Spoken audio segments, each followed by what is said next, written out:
Caryn Scotto D'Luzia, somatic therapist and author of the Alchemy of Shame Transformation book, and I have the pleasure of speaking with Peter Levine, who has written the seminal book Waking the Tiger and the founder of the breakthrough body-based trauma resolution model, somatic experiencing, that has helped so many people all over the world. Peter, it is such an honor to have an opportunity to speak with you today as one of the greatest pioneers of somatic therapy. Shucks. Thank you. It's good to see you, as always. I wanted to talk to you about shame, because that seems to be a topic that a lot of us work with our clients, and it's very rewarding when it works well, and it can be very tricky when we're working with it. I'd like to read to you what Stephen Porges gave as a definition of shame. Of course, Stephen Porges, the author of the polyvagal theory. And according to Porges, he says, shame is a parasympathetic break in an excited state, a fast-track physiological response that can overwhelm higher cortical function. How do you interpret that? Can you interpret that for us? Well, should we start with the first hour? Well, just generally, how do you see that in clients when you're working with them? First of all, I think there are two different distinct types of physiological pattern of shame. Okay. One is the agitated shame, and that you see the child's like this and they're looking away, but they're still like this. Or then there's the full collapse shame. Right. And I think what Steve is talking about when he talks about the excited state and then the parasympathetic, that's the agitated shame state. And that's actually easier to work with because there's more energy to it. Shame is one of the basic biological responses that social animals need to organize into groups, into hierarchies. It's also what lets the little one know that something is really bad and shouldn't be done again. So if the 2-year-old starts putting his fingers, the 3-year-old putting his fingers in his little baby sister's eyes, you need to stop that right away. Right. And so this is a response that stops everything that's in action. It's a break, as Stephen Porges says. Right. And now the problem is when shame has become chronic, when shame isn't repaired. See, shame is meant to be repaired. So, no, don't do that again. And then the child goes like this. It just, you see. And sweetheart, you can't do that. But it's not that you're a bad person. We love you. And they get the hug. And it gets repaired. Unfortunately, that often is not the case. And the child is left with this repetitive physiological state, which is very similar to what you see in the shutdown with trauma. And I think that's one of the reasons, actually the physiological reasons why trauma often is associated with same states, because they have a similar psychophysiological patterning. Yeah, wow. Yeah, that really makes sense. You are one of the first people that I've ever heard talk about the connection between shame and disgust. And it seems really important. And can you explain that connection a little specifically right now? Maybe? Sure. Disgust, it probably originates, again, with a biological function. So if you taste something that's bad, not only if somebody else tastes something or eats something that's bad and they start to vomit, all the people around feel that same level of disgust, and the function is to get that out, whatever it is that you ate, or not to eat something in the first place. Now, when shame, so in other words, you're getting rid of something that shouldn't be inside, and that's disgust, getting that out. So in shame, when the person is habitually shamed, is chronically shamed, they are taking in that badness. And so disgust is, in a sense, the biopsychological way that people begin to get out that shame. It doesn't belong in me. I'm not a bad person. And often disgust is a gatekeeper to other emotions such as shame, such as sadness, such as anger. Because often disgust is, blah, wait a minute, that doesn't belong with me. A lot of times when children are shamed, they're shamed by someone who is doing a shameful thing. And so what they're saying is, wait a minute, the shame belongs to what you did to me, not how I feel. So I'm hearing you talk about the externalizing it, externalizing the feeling of the disgust or the shame. Is that right? In other words, you've internalized it. Yes. So the antidote is to externalize it. Got it. That makes a lot of sense. How about seeing it back at its source? There's a lot, people write a lot about seeing shame return back to its source, whether it's a parent or a school teacher or whoever did the shaming. How do you feel about? What do you mean return to the source? I'm not sure I understand the question. If you're working with a client in a session and they suddenly remember re-experiencing a shaming that happened in school, say maybe first grade, and they remember the teacher in front of the whole classroom sort of humiliating them. Humiliating them basically, which there's a close connection between shame and humiliation. I mean, in the work, that sense of not only externalizing but saying, well, that teacher was the one who really owns this feeling, not Peter who it belongs necessarily. to. Yeah, who it belongs to. Right, the child just made a mistake, or the child didn't know an answer. Right. It wasn't that they're a bad person again, Right. and the teacher is shaming them and humiliating them. Humiliation is a form of chronic shaming. Shame has a biological function, again, to keep us from doing things that interfere with the social group. Mm-hmm. Humiliation is valueless. It only breeds corrosive emotions.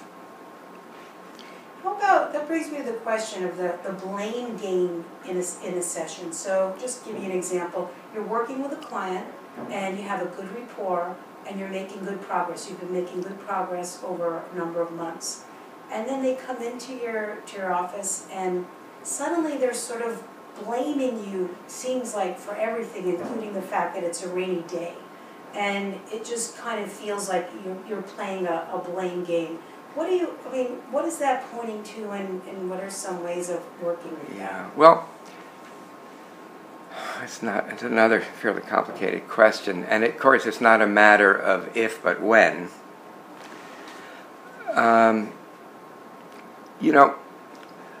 We try to explain to ourselves how we're feeling, and often that becomes externalized as blaming somebody else. Now, the person may have been making good progress, getting good feelings. Now, remember, there's no way you're going to get good feelings without there also being the swing to the other side, which is some kind of a bad feeling. And again, well, if the person, look at it this way, if the person is really lauding the therapist for helping them get at the good feelings, then a good therapist says, well, granted, I was your guide here, but this is something that you did. Because if it became something the therapist did, then when you're feeling cruddy, then it's the therapist's fault that the sun's not shining. Right. So that's something you can maybe get at the pass. It kind of brings me to this question of need-based shame. And what I mean by that is the embarrassment that comes up, whether it's in children or adults, when they have needs. And sometimes that particularly can come up around being ill or aging, and suddenly there's this big embarrassment and apology over, I'm sorry that you have to move the chair or that we have to do this or that. And I'm just sort of, I'm wondering, because we often see need-based shame as some kind of attachment wounding. I wonder if you see it in that way, and if you do see it in that way, when we work with it, are we working first with attachment And then with the shaming, or how do you even see the need-based shame kind of piece? Well, I'm going to insert something here first. Good. Not shyness. Huh. And shyness is a natural developmental phase of vulnerability, and also the feeling that someone, the adult, the parent, can see through you, see into you. And that can evoke a disgust or shame or a disgust response, because they're seeing inside your viscera, inside your gut. But the shyness itself is part of spontaneity. Wow. So it either goes in that direction, as in terms of spontaneous playfulness, or if the parent is penetrating, I don't mean necessarily sexually, but penetrating with their attention, then that can turn into shame. And a lot of times when people feel the spontaneousness, they then fall back into shame. And in other words, they don't get, wait a minute, this is actually a good feeling. This is a healthy feeling, a salubrious feeling. That's really fascinating. I'm trying to think in a session, if I was working with someone in a session and that came up, where they kind of felt like there was a way that they were being penetrated in some shyness. Or being seen. Yes, or being seen.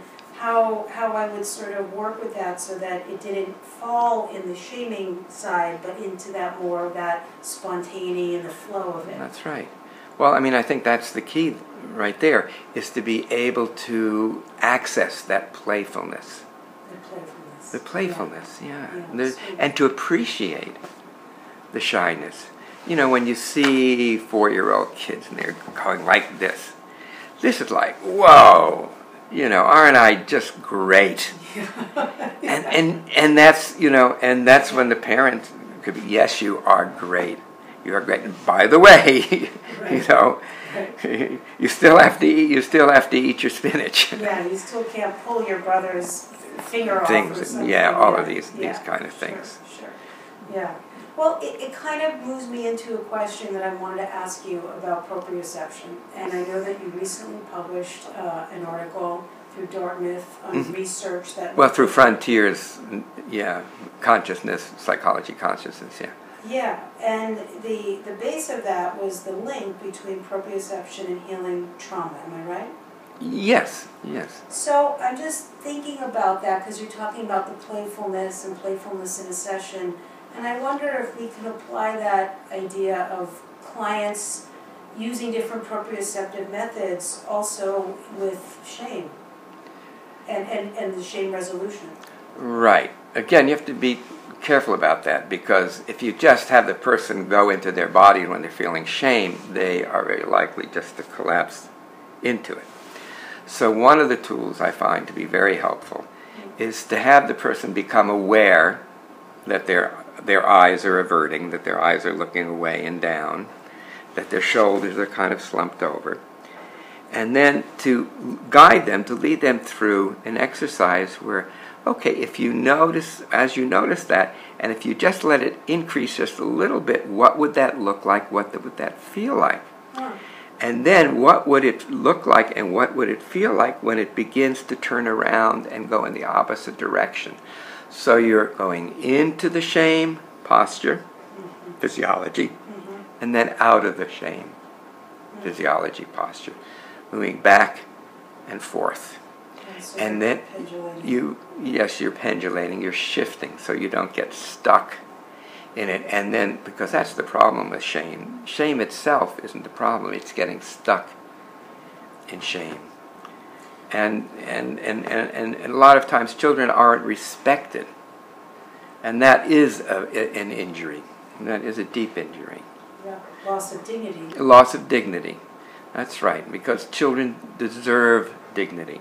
People observe. All beings, People all beings deserve dignity. Yeah. And when again a child is just shamed and shamed, you're taking the dignity away. You're taking that underpinning of what it means to be a self with other selves. Yeah, I love that about your work. I love that you speak about dignity, and when I watch you work with people, that you actually work with that issue of dignity. It's just so moving and touching to me. And I think it's a huge, huge piece that's missing in a lot of therapeutic approaches and... Gosh, I hope not. Well, sometimes it is, but I really love that being key. That actually brings me to a question. It kind of ties into what we're talking about right now. Very often in somatic schools of movement, they will talk about the authentic self is movement. And I see that yoga and dance can be very therapeutic for chronic shame survivors. And I'm wondering if you see that connection there, and if there's any pitfall into viewing that as being reparative, the movement itself as being, the authentic. Well, indeed. Look, when a person is traumatized, that's something that the body does. The body stiffens, the body retracts, the body constricts, the body collapses into helplessness. These are all things that the body does, right, in trauma or in shame. What we need to help people do is find new bodily experiences that contradict those of shame and helplessness and freezing and contracting. And movement is a good avenue for that. Now, again, it's not just movement, but it's movement with awareness of the movement, of finding really the inner movement. And it's the inner movement that I believe takes people towards a reconnection with the authentic self. And that's not the ego. That's not the ego, the self in the ego with a small s. It's the purposeful intentionality of the organism in its movement through life that is the authentic self. I think it's a really brilliant part of your teaching when you teach about inner movement. And it took me a little while to understand what you meant. And I hope and I feel like I do now, but can you give a concrete example in a session of how you would distinguish inner movement for someone? So we're having a session, I'm sitting there, and what would be an example of... Well, let me give an example of the way things used to be done, for example, in psychodrama or certain types of Gestalt. So you'd be working with a client, and they would be making some kind of a gesture. And often the therapist would say, well, exaggerate that. Right? And you would exaggerate it. And now really exaggerate it and make some sounds. Now really, really exaggerate it. So it goes towards a catharsis, towards an escalation. Now, for some instances, it's useful to help a person get in contact with their emotive expressive feelings. Yeah. But what really takes people deeper is when they find out where that movement comes from on the inside. And that's why proprioception and kinesthesis are so important in restoring the self. Because it's in those inner movements. Oh, okay. So instead of just clenching my fist and opening my fist and being really angry, what's it feel like when I open and when I close? And then when I open, wow, that's interesting. I feel my chest expanding right now. So one sensation leads to another, to another, and to another. And that's what you find in the uncovering, the discovery of the authentic self movements. And there are movement systems, for example, that really focus more and more on the inner movement, such as authentic movement. That's even called authentic movement. Yeah. I'm also thinking about inner movement in the sense of your concept in somatic experiencing of energy wells and the energy being held in certain places and also in certain dimensions, let's say, certain parameters. And I don't know how you want to explain energy wells, but I'm thinking about in terms of Again, you got to give me like an hour at least. Yeah, but I'm thinking about the connection between shame being a contracted state and the energy kind of contracting intensely. And as we work with folks to unpack that shame, that maybe that importance of the energy wells comes in. Because if people just sort of go from that very contracted state, maybe I'm wrong, maybe you don't agree with that, but to a very sort of like, oh yeah, I have all this pride, that might be too much of a jump in terms of energetically. I never see that being very sustainable when people go from the one extreme of shame to the very sort of polar opposite. Well, I tend to agree with people who have strong opinions, so I'll agree with you. Does it harken back to your idea of energy well, or is well, I think else? Let's look at something maybe a little bit more simple. Okay. The nervous system can only learn one small new thing at a time. And if you try to learn too many things, if you try to teach a nervous system, a body, too many things all at once, they tend to interfere with each other. And so, in that way, I think it's important to just take one little step at a time until it really becomes embodied, incorporated in the person's being, in their nervous system, in their development. That makes a lot of sense.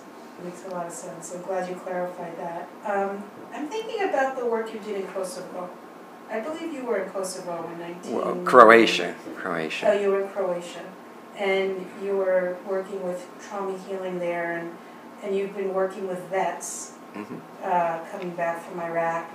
And I wonder if shame was something that showed up in the work, in those kinds of combat and, post-conflict, and if, there was anything particular that stood out for you in terms of how you worked with those populations. Yeah.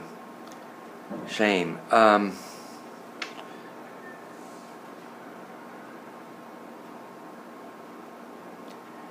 Well, many times shame comes up because people perceive that they weren't not only able to protect themselves, but to protect their family and people from their villages and so forth. So often shame comes in that way. And again, in the military, you're not supposed to need help. And so if you feel helpless, then very often shame gets attached to that. Right? Because you're supposed to be strong, you're not supposed to need other people's help, but we do. And not only, we need each other's help when we're in the battlefield, right? And that's where most military folks are trained. You are family, and everybody's life depends on everybody else being by their side. And if something happens to somebody else, often a lot of shame is experienced around that. Feeling the vulnerability of losing friends, losing family, right? Because it's family. And it's just, you feel just such sorrow and grief. But because we're taught not to, in the military, we're taught not to have feelings, because you don't want feelings on the battlefield. That would only interfere with things. That would only get in the way of your functioning. Yeah. But then, because we're unable to feel them and process them, shame tends to fill that void. The neurofeedback technology is something they've been using with vets and people that have had trauma and so on. And I'm just wondering what your sense is in terms of being able to create new neural pathways for things like acceptance and worthiness and belonging. you know, is it does it seem useful in terms of, you know, seeding the new positive? Does neurofeedback seem useful? Is that what you're... Neurofeedback, yeah. I think so. I Yeah. think neurofeedback has a lot of potential and has been, you know, poorly utilized because, again, it's one of these things that's not accepted now on whatever it is, randomized, double-blind stuff. But I think it's valuable. I think it's very valuable for kids who are ADHD. And I think that should be tried before giving them these heavy medications, which many of these kids are on. And in a way, I see SE as a form of neurofeedback because you're picking up a lot of, the therapist is trained to pick up a lot of these very subtle shifts in the body and in the nervous system, and you use that feedback. But I think as a self-help tool, neurofeedback is very useful.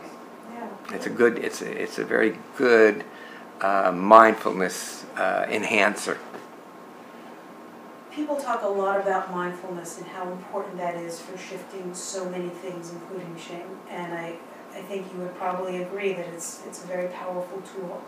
But in the shame cycle, that downward spiral cycle that we were talking about earlier, sometimes mindfulness comes in too late, right? Because the cognitive mind is kind of hijacked. Sure. So in terms of how you would use or how you would think about using mindfulness with clients, and it's particularly connected to shame, would that be sort of pre and post, you know, like the shame attack? So well, I think people are becoming more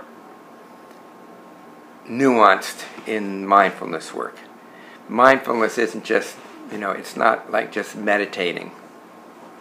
It really is, I mean, I think that should legitimately be called embodifulness as well. Because, you know, if all you do is be aware of what's going on, if it has to do with trauma and shame, that's not going to change it.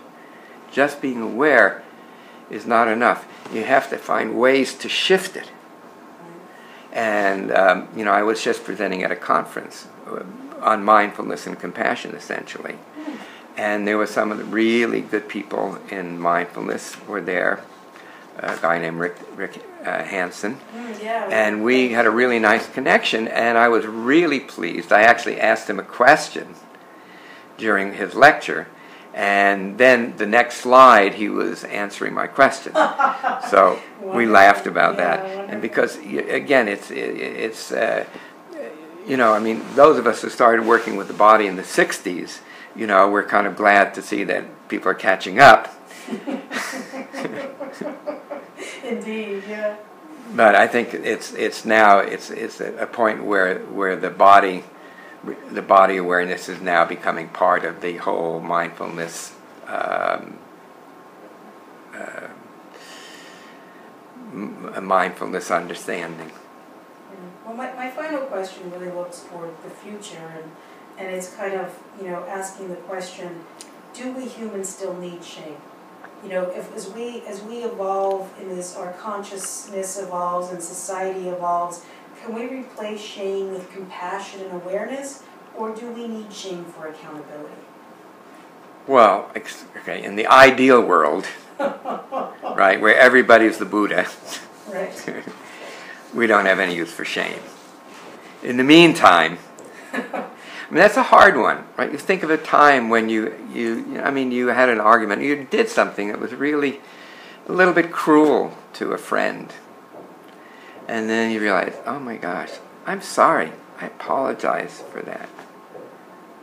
And that's important. And that's shame that gets you to apologize.